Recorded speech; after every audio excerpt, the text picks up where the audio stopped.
श्री स्वामी समर्थ. स्वामी महाराजांच्या कृपेने तुमच्या सर्व इच्छा मनोकामना पूर्ण हो. आज आहे गुरुपुष्यामृत योग.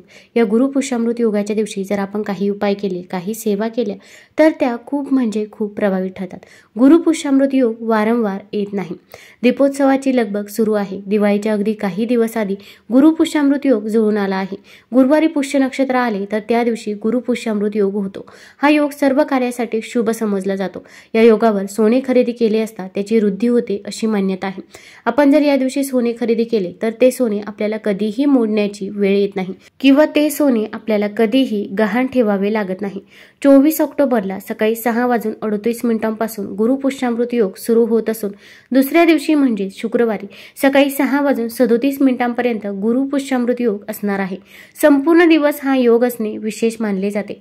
आता या दिवशी आपल्याला काही उपाय करायचे आहे. भरपूर वेळा आपल्या आयुष्यामध्ये अनेक अडचणी, अडथळे, संकटे असतात आणि ते काही संपायचं नाव घेत नाही. आता संकट येणारच नाही असं तर होणार नाही, पण आपण संकटाचा वेग मात्र नक्कीच कमी करू शकतो. तसेच आपण मेहनत तर घेत असतो, पण मेहनतीचे देखील फळ आपल्याला काही केल्या मिळत नाही. मग आपल्या कष्टाला नशिबाची साथ मिळण्यासाठी, तसेच आपल्या घरामध्ये जे काही मुलांचा आजारपण चालू आहे ते दूर होण्यासाठी, मुलांची अभ्यासामध्ये, नोकरीमध्ये, प्रत्येक क्षेत्रामध्ये प्रगती होण्यासाठी आपण या गुरुपुष्यामृत योगाच्या दिवशी काही उपाय करायचे आहे. तर कोणते उपाय व कोणत्या सेवा कराव्यात हे जाणून घेण्यापूर्वी तुम्ही चॅनलवरती नवीन असाल तर चॅनलला लाईक करा व सबस्क्राईब देखील करा. कमेंटमध्ये श्री स्वामी समर्थ किंवा ओम महालक्ष्मी नमः लिहायला विसरू नका. गुरुपुष्यामृत योगाच्या दिवशी सोने खरेदी करणे खूप शुभ मानले जाते, पण आपल्याला जर सोने खरेदी करणे शक्य नसेल तर या दिवशी तुम्ही हळद खरेदी करू शकता, तसेच मीठ खरेदी करू शकता, तसेच आपण थोडेसे धने देखील खरेदी करू शकता. या गोष्टी जर आपण या दिवशी खरेदी केल्या तर आपल्या धनामध्ये वाढ होते, तसेच आपली धनप्राप्तीचे योग देखील जुळून येतात. त्यामुळे आपण या दिवशी या वस्तू खरेदी करायच्याच आहे. हळद ही भगवान विष्णू माता लक्ष्मीला देखील अत्यंत प्रिय आहे. तसेच धन हे धनप्राप्तीसाठी अत्यंत महत्त्वाचे आहे. तसेच जेव्हा समुद्र मंथन झालं होतं तेव्हा माता लक्ष्मी सोबत काही रत्ने देखील बाहेर आली होती. त्यासोबत माता लक्ष्मीला प्रिय असलेली कवडी आणि मीठ देखील होतं. त्यामुळे मीठ आणि कवडीला माता लक्ष्मी स्वरूप मानले जाते. त्यामुळे तुम्ही या वस्तू या दिवशी खरेदी करू शकता. तसेच धने धनप्राप्तीसाठी अत्यंत महत्त्वाचे आहे. आता आपण या वस्तू खरेदी केल्यानंतर आपण जेव्हा माता लक्ष्मीची पूजा सेवा करतो तेव्हा माता लक्ष्मी समोर या वस्तू ठेवायच्या आहे आणि त्यानंतर दुसऱ्या दिवसापासून तुम्ही या वस्तू वापरू शकता. तसेच कवड्या आपण तिजोरीमध्ये ठेवायच्या आहे. आता या दिवशी आपल्याला माता लक्ष्मीची विधिवत पूजा करायची आहे. एक चौरंग मांडायचा आहे किंवा एखादा पाट मांडायचा आहे. त्यावरती तुम्ही माता लक्ष्मीची मूर्ती किंवा फोटो ठेवायचा आहे. तसेच तिथे एक दिवा देखील प्रज्वलित करायचा आहे. तुम्ही शुद्ध तुपाचा किंवा तिळाच्या तेलाचा, मोहरीच्या तेलाचा दिवा देखील प्रज्वलित करू शकता. दिव्याखाली थोडेसे अखंड तांदूळ ठेवायचे आहे. तांदळावरती हळदी कुंकू अर्पण करायचे आहे. त्यानंतर मातीची पंती किंवा कणकेचा दिवा प्रज्वलित करू शकता. शक्यतो तरी इच्छापूर्तीसाठी कणकेचा दिवा बनवला जातो. तुम्हाला जर कणकेचा दिवा बनवणे शक्य असेल तर आवर्जून या दिवशी तुम्ही कणकेचा दिवा हा बनवावा. तसेच दिव्यामध्ये शुद्ध तूप टाकायचं आहे. चिमूटभर हळद टाकायची आहे. दिव्याला हळदी कुंकू लावायचं आहे. दिव्याला फूल व्हायचं आहे. तसेच माता लक्ष्मीला देखील आपण हळदी कुंकू लावावं. तसेच माता लक्ष्मीला गुलाबाचं किंवा जास्वंदीचं फूल अर्पण करायचं आहे. या दिवशी आपण खीर बनवायला विसरायचं नाही. खीर ही माता लक्ष्मीला अत्यंत प्रिय आहे. तुम्ही मखाण्याची खीर बनवू शकता किंवा तांदळाची खीर बनवली तरी पण चालेल. आपली पूजा सेवा झाल्यानंतर ही खीर घरामधील सर्व व्यक्तींनी ग्रहण करायची आहे. तसेच आता आपल्याला एक उपाय करायचा आहे. तर आपल्याला गूळ माता लक्ष्मीला अर्पण करायचा आहे. आपण एका वाटीमध्ये थोडासा गूळ काढायचा आहे. तो गूळ माता लक्ष्मी समोर ठेवायचा आहे आणि आपल्याला माता लक्ष्मीच्या एका मंत्राचा जप करायचा आहे. आपण माता लक्ष्मीचा ओम श्रीम ह्रीम दारिद्र्य विनाशिनी धनधान्य समृद्धी देही देही नमः या मंत्राचा जप 108 वेळा करायचा आहे. अगदी मनापासून आणि श्रद्धेने आपण हा जप करावा. तसेच हा मंत्र 21 वेळा नाही किंवा 11 वेळा देखील नाही, आपल्याला 108 वेळाच या मंत्राचा जप करायचा आहे. त्यानंतर तुमची जी काही इच्छा आहे, मनोकामना आहे ती माता लक्ष्मीला सांगायची आहे.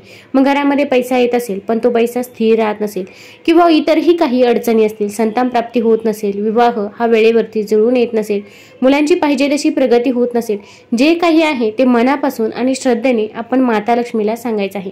त्यानंतर तो गुळ माता लक्ष्मी थोडा वेळ तसाच राहून द्यायचा आहे आणि त्यानंतर अर्धा तास किंवा 1 तासाने आपण तो गुळ तिथून उचलायचा आहे आणि तो गुळ घरातील सर्व व्यक्तींनी ग्रहण करायचा आहे.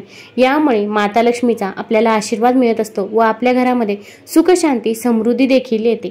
तर आता या दिवशीचा हा उपाय कोण करू शकतं, तर घरातील कोणत्याही व्यक्तीने हा उपाय केला तरी पण चालेल। ताई, दादा, आजी, आजोबा, तुमच्या घरातील मुलं देखील हा उपाय करू शकता। फक्त मासिक धर्म असेल किंवा सूतक असेल तर अशा वेळेस आपल्याला हा उपाय करता येणार नाही। अशा वेळेस पुढच्या गुरुपुष्यामृतला तुम्ही हा उपाय ही सेवा करू शकता। आता यानंतर आपल्याला आपल्या मुख्य दरवाजाच्या बाहेर एक दिवा देखील प्रज्वलित करायचा आहे। अगदी रात्री जेव्हा तुम्ही झोपायला जाता त्या झोपण्याच्या अगोदर आपण मुख्य दरवाजाच्या बाहेर एक दिवा प्रज्वलित करायचा आहे। तर आपण एक मातीची पंती घ्यायची आहे आणि जर तुम्हाला कणकेचा दिवा बनवणे शक्य असेल तर आवर्जून कणकेचा दिवा हा बनवावा, कारण की कणकेचा दिवा हा इच्छापूर्तीसाठी खूप लाभदायी फलदायी मानला जातो। आपण कणिक घ्यायचं आहे, त्यामध्ये मीठ टाकायचं नाही तर त्यामध्ये आपल्याला थोडीशी हळद टाकायची आहे आणि आपण हा दिवा बनवायचा आहे। किंवा तुम्ही मातीची पंती घेऊ शकता। आपल्याला एक प्लेट घ्यायची आहे, प्लेटमध्ये आपल्याला स्वस्तिक काढायचं आहे। प्लेट प्रथम स्वच्छ धुवून स्वच्छ पुसून घ्यायची आहे। त्यानंतर आपण हळद घ्यायची आहे, हळदीमध्ये आपण 2 थेंब गोमूत्र टाकायचं आहे आणि आपल्याला हळदीने त्या प्लेटवरती स्वस्तिक काढायचं आहे। स्वस्तिक काढून झाल्यानंतर त्या स्वस्तिकवरती आपल्याला थोड्याशा अखंड अक्षदा अर्पण करायच्या आहे। अक्षदा या कुठेही तुटलेल्या फुटलेल्या नसाव्या असे तांदूळ आपण अर्पण करायचे आहे। त्यानंतर तांदळावरती देखील हळदी कुंकू अर्पण करायचं आहे। आपण मातीची पंती किंवा कणकेचा दिवा घ्यायचा आहे। आता हा दिवा घेतल्यानंतर या दिव्यामध्ये जर तुम्हाला शक्य असेल तर आवर्जून शुद्ध तूप टाका, कारण की माता लक्ष्मीला शुद्ध तूप हे अत्यंत प्रिय आहे। तसेच शुद्ध तुपामुळे माता लक्ष्मी ही प्रसन्न होत असते। आपल्या घरामध्ये सुख शांती समृद्धी देखील येते अशी मान्यता आहे। त्यामुळे शुद्ध तूप टाकण्याचा प्रयत्न करा। शुद्ध तूप नसेल तर तिळाचं तेल किंवा मोहरीचं तेल टाकू शकता।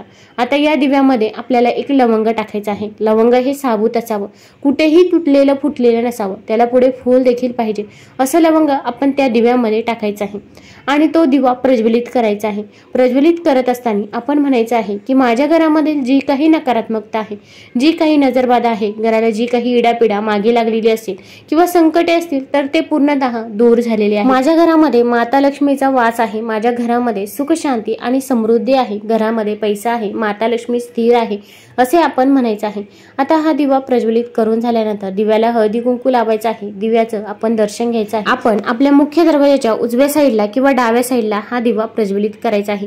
अगदी संध्याकाळी जेव्हा तुम्ही झोपायला जाता तेव्हा जरी हा दिवा प्रज्वलित केला तरी पण चालेल। कमीत कमी रात्री 12 वाजेपर्यंत हा दिवा प्रज्वलित राहील याची काळजी घ्यायची आहे।